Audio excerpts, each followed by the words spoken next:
Ngayon ay pag-uusapan natin ang 10 pagkaing dagat na itinuturing na pinakamalusog sa buong mundo ayon sa mga obserbasyon ni Dr. Marco Villanueva. Marahil marami sa inyo, tulad ni Gieng M. Rosario, ang nag-iisip na kung pag-uusapan ang isdang mayaman sa sustansya, ang salmon ang unang papasok sa isip. Ngunit nakakagulat na sa ranggong ito ng mga malusog na pagkaing dagat, ang salmon ay nasa ika-7 pwesto lamang. Dahil dito, hindi natin maiwasang magtanong kung ano ang mga pagkaing dagat na mas mahusay pa kaysa sa salmon at kung sino ang mga nasa unang 6 na pwesto. At ano kaya ang itinuturing na numero 1? Ayon kay Dr. Marco Villanueva, ang isdang nasa unang pwesto ay masarap, abot kaya ang presyo sa mga palengke sa Manila, at may napakataas na antas ng sustansya. Nakakalungkot na marami pa ring tao ang hindi nakakaalam sa tunay na halaga nito hanggang sa ngayon. Mula rito, iisa-isahin nating tignan kung bakit napabilang ang 10 pagkaing dagat na ito sa listahan at kung anong mga sikretong sustansya ang taglay ng bawat isa. Ang pang-10 sa listahan ay walang iba kundi ang bluefin tuna o tambakol. Marahil marami sa inyo ang nakakain na nito bilang sashimi, inihaw o kahit ang mga dilata sa grocery. Isa ito sa mga pinakasikat na isda sa buong mundo. At maging dito sa Pilipinas, ang tuna ay madalas na sangkap sa mga sushi bar at mga mamahaling restaurant sa Makati. Ang malaking isdang ito na palaging lumalangoy ay may matigas at elastikong laman, mataas ang protina at mayaman sa omega, 3 fatty acids, vitamin D, B at C. Lalo na ang tuna sa lata na paborito ng marami dahil madaling itago at kainin. Nakakatulong ito sa pagkuha ng Da at EPA na mahalaga sa kalusugan ng puso at pagpapanatili ng talas ng isip.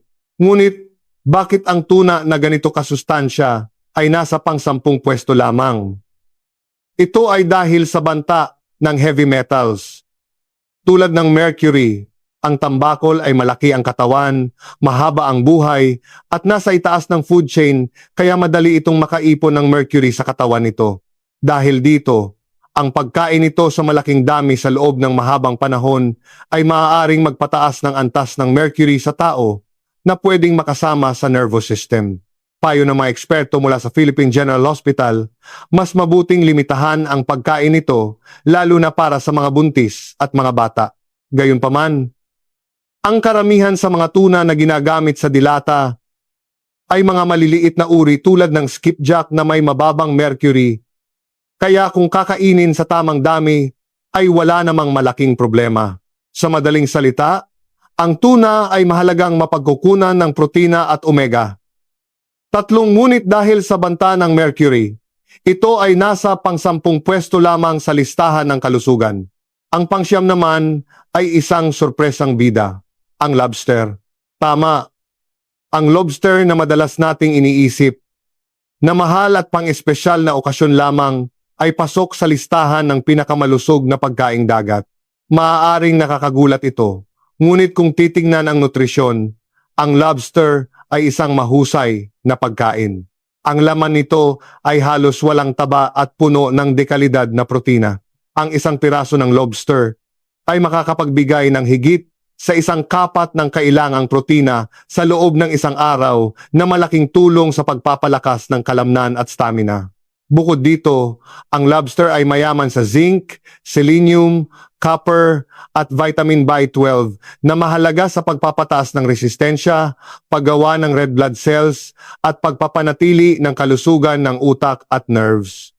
Lingid sa kaalaman ng marami, noong unang panahon sa mga baybayin ng Cebu, ang mga ganitong uri ng lamang dagat ay itinuturing na pagkain ng mga ordinaryong mamamayan. Noong panahon ng digmaan, dahil sa hirap ng buhay, ang mga ito ay ginagawang pagkain ng mga bilanggo at sundalo dahil sa taas ng protina nito.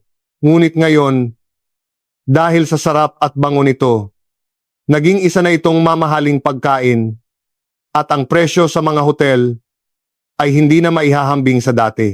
Mayroon din itong mga limitasyon. Bukod sa mahal, ang lobster ay mataas sa purine. Kaya hindi ito mairerekomenda sa mga taong may mataas na uric acid o may rayuma o gout. Mas mataas din ang kolesterol nito kumpara sa ibang isda, kaya kailangan ng pag-iingat. Bagamat masustansya at masarap, ang lobster ay hindi madaling isama sa pang-araw-araw na pagkain dahil sa presyo at epekto nito sa katawan. Kaya naman, ito ay nasa pangsiyam na pwesto.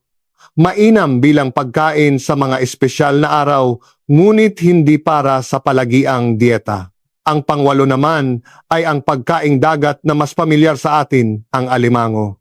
Kahit nakatulad ito ng lobster na may matigas na shell, ang alimango ay mas madalas nating makita sa hapagkainan at mas abot kaya ang presyo.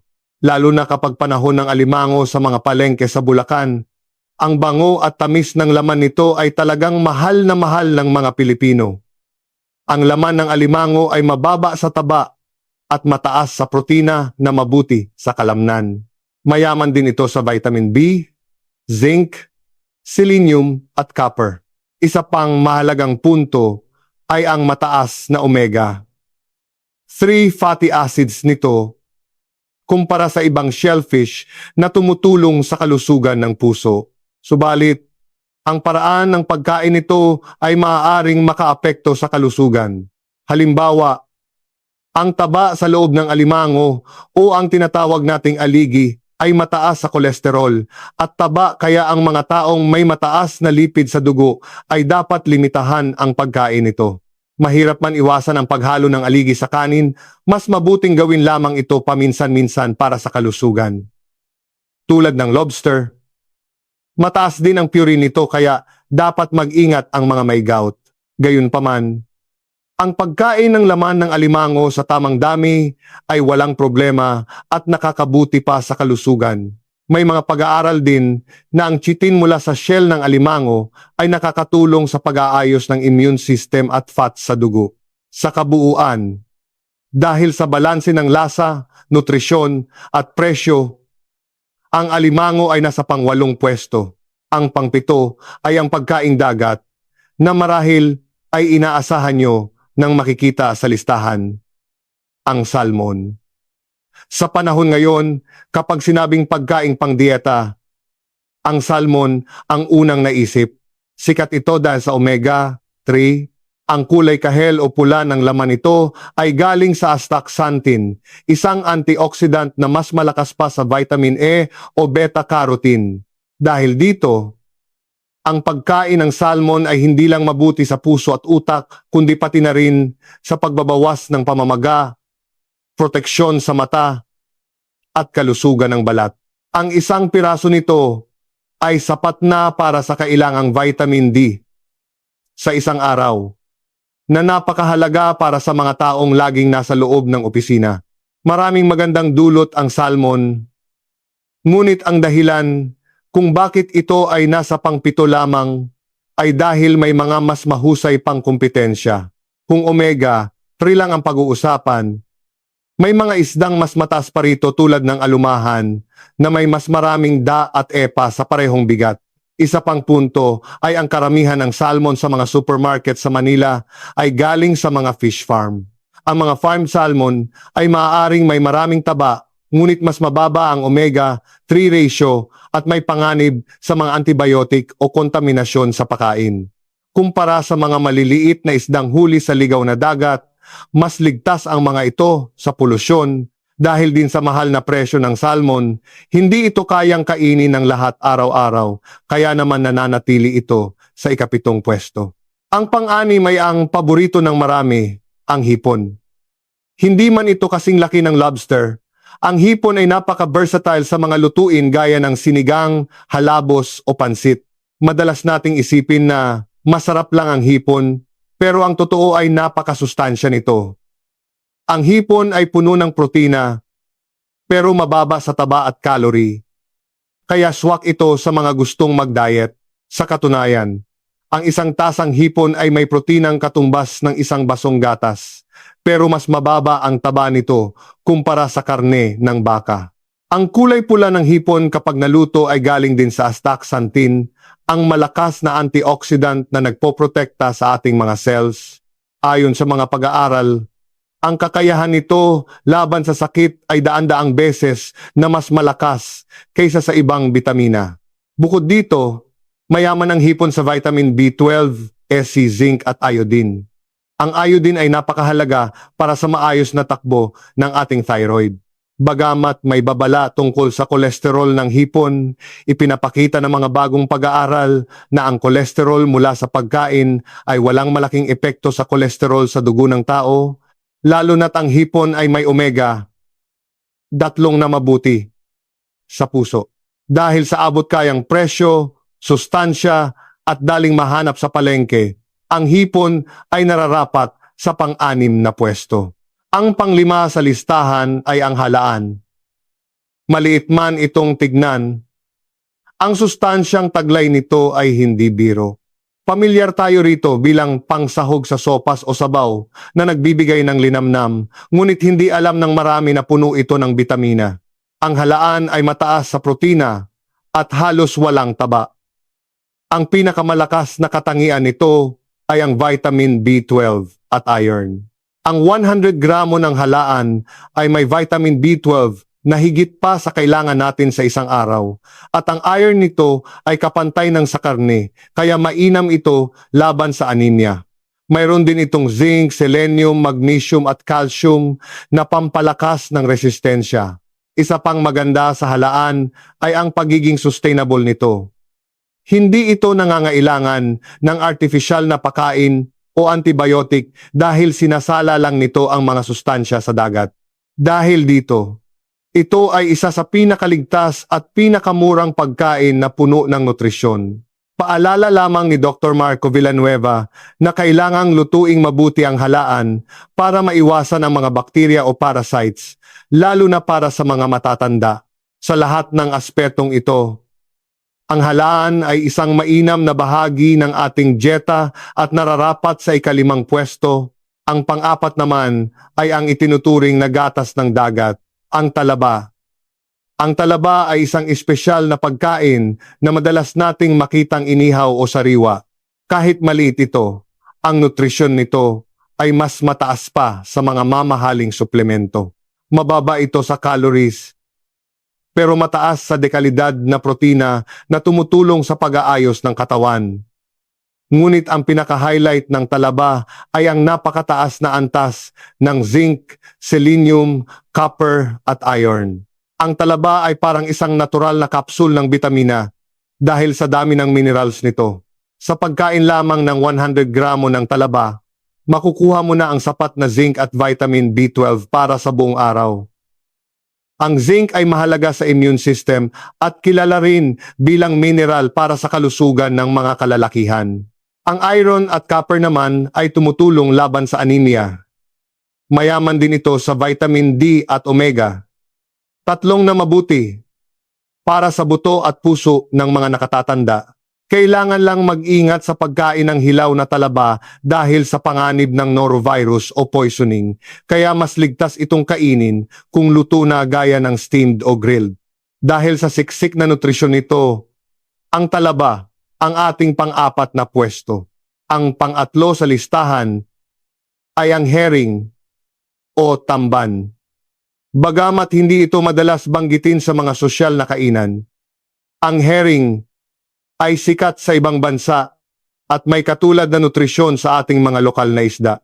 Isa itong maliit na isdang mataba na mayaman sa omega-3 fatty acids. Mahalaga ito sa pag-iwas sa sakit sa puso at pagpapanatili ng talas ng utak. Ayon sa pag-aaral, ang pagkain nito 2 hanggang 3 beses sa isang linggo ay malaki ang nababawas sa panganib ng atake sa puso. Bukod sa omega-3, ang herring ay puno ng vitamin D at vitamin B12. Sa mga lugar na hindi masyadong nasisikatan ng araw, ang isdang ito ang nagiging pangunahing source ng vitamin D. Kaya naman tinatawag itong sunshine sa hapagkainan. Mayaman din ito sa calcium lalo na kung kakainin pati ang maliliit na tinik nito mula sa delata. Sa Pilipinas, ang mga isdang katulad nito ay mura at madaling mahanap kaya naman isa itong matalinong piliin para sa kalusugan. Dahil sa balansing nutrisyon at murang halaga, ang herring ang ating pangatlong pwesto. Ang pangalawa ay ang isdang napakapamilyar sa atin, ang alumahan. Hindi lang dito sa Pilipinas kundi maging sa ibang bansa, ang alumahan ay paboritong isda sa hapagkainan. Bagamat malinamnam ang lasa nito, ang tunay na halaga nito ay nasa nutrisyon. Ang alumahan ay isa sa pinakamayaman sa omega-3 fatty acids. Sa bawat 100 gramo, ang Da at EPA nito ay mas mataas pa kaysa sa mahal na salmon. Kaya naman tinatawag itong tunay na brain fish. Ang omega-3 ng alumahan ay tumutulong sa pagbaba ng masamang kolesterol at pagpapataas ng mabuting kolesterol. Mayaman din ito sa vitamin B12, vitamin D at selenium. Dahil ang alumahan ay hindi kumakain ng malalaking isda, napakababa ng tsansa na mayroon itong mercury sa katawan kaya napakaligtas itong kainin. Dahil abot kaya ang presyo nito sa bawat palengke. At marami itong paraan ng pagluluto tulad ng pinangat, prito, o dilata. Ang alumahan ay isang powerhouse ng nutrisyon na nararapat sa ikalawang pwesto. Sa wakas, narito na ang ating panguna. Ang kampiyon sa lahat ay ang sardinas. Ang sardinas o tamban ay maaaring hindi kasing sosyal ng tuna o salmon at hindi mo ito laging makikita sa mga mamahaling restaurant. Ngunit para sa mga eksperto sa nutrisyon, ang sardinas ay isang kayamanan mula sa dagat. Ang maliliit at kulay pilak na isdang ito ay madalas nating makita sa lata pero ang tunay nitong halaga ay unti-unti nang kinikilala ngayon. Napakataas ng omega-3 nito na mahalaga sa puso at utak at dahil maliit lang ito at maikli ang buhay, wala itong banta ng heavy metals tulad ng mercury o cadmium. Ang pinakamagandang bahagi ng sardinas ay kinakain natin ito ng buo, pati ang tinik at laman loob sa delata. Dahil dito, nakukuha natin hindi lang ang protina, kundi pati na rin ang calcium, phosphorus, collagen at taurine. Parang kumain ka na ng isang buong set ng bitamina sa isang isda lang. Mayaman din ito sa vitamin B12, magnesium, iron, at zinc. Ang vitamin E nito ay nakakatulong sa pagpapanatili ng kabataan ng balat at ugat. Higit sa lahat, ang sardinas ang may pinakamagandang halaga para sa iyong pera o best value for money. Mas mura ito kaysa sa salmon pero mas masustansya pa sa maraming aspeto. Kaya naman, ang pagiging numero 1 nito ay hindi na dapat pagtakhan. Dapat na nating tignan ang sardinas hindi lang bilang isang murang dilata, kundi bilang isang mahalagang pagkain para sa ating kalusugan. Sa pamamagitan ng 10 pagkaing dagat na ito, marahil ay nagkaroon kayo ng bagong pananaw tungkol sa kung ano ang tunay na malusog. Madalas nating isipin na kung ano ang mahal, iyon ang mabuti. Ngunit, ang mga maliliit at simpleng nilalang sa dagat, tulad ng sardinas, alumahan, at halaan ang tunay na mga bida sa kalusugan. Ang katotohanan ang mga isdang ito ay mas masustansya kaysa sa mga sikat na isda ay nagpapaalala sa atin na ang sustansya ay wala sa presyo kundi sa kalikasan nito. Ang salmon at tuna ay mahusay pa rin. Ngunit kung gusto ninyo ng mas siksik na nutrisyon sa mas murang halaga at mas ligtas na paraan, subukang isama ang mga isdang ito sa inyong hapagkainan. Ang simpleng pagkain ng inihaw na sardinas o alumahan o kaya ay pagsasabaw ng halaan at talaba ay magbibigay sa inyong katawan ng matibay na proteksyon mula sa puso hanggang sa utak at buto. Sana ay nagbigay ito ng inspirasyon sa inyong susunod na pagpunta sa palengke. Ang inyong katawan ay tiyak na magpapasalamat sa mga tamang pagpili na ito sa darating na mga araw.